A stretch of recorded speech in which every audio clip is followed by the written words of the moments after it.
ঢাকার দক্ষিণ কেরানীগঞ্জের চুনকুটিয়া এলাকায় রূপালী ব্যাংকে একদল ডাকাত হানা দিয়েছে। আজ বৃহস্পতিবার বেলা 2টার দিকে ডাকাত দল হানা দেয়। ব্যাংকটি ঘিরে রেখেছে র্যাব পুলিশ। দক্ষিণ কেরানীগঞ্জের থানার ভারপ্রাপ্ত কর্মকর্তা মাজহারুল ইসলাম এ তথ্য নিশ্চিত করেছেন। তিনি বলেন, ব্যাংকের ভেতরে 2 থেকে 3 জন ডাকাতের অবস্থান করেছে।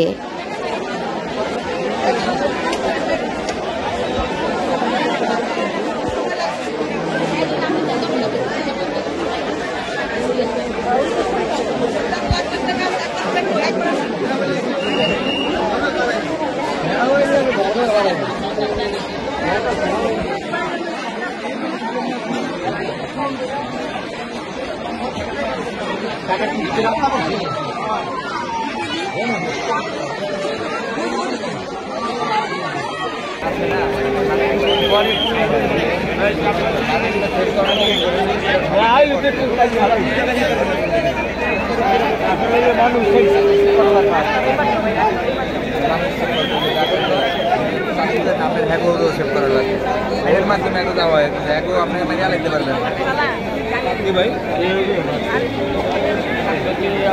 কোনো ধৈর্য মাইয়া লাগবে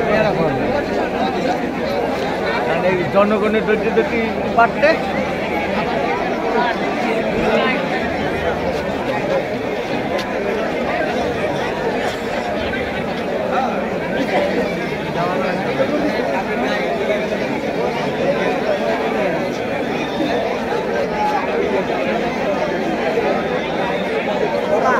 বলে লো বাবা আমি দেই না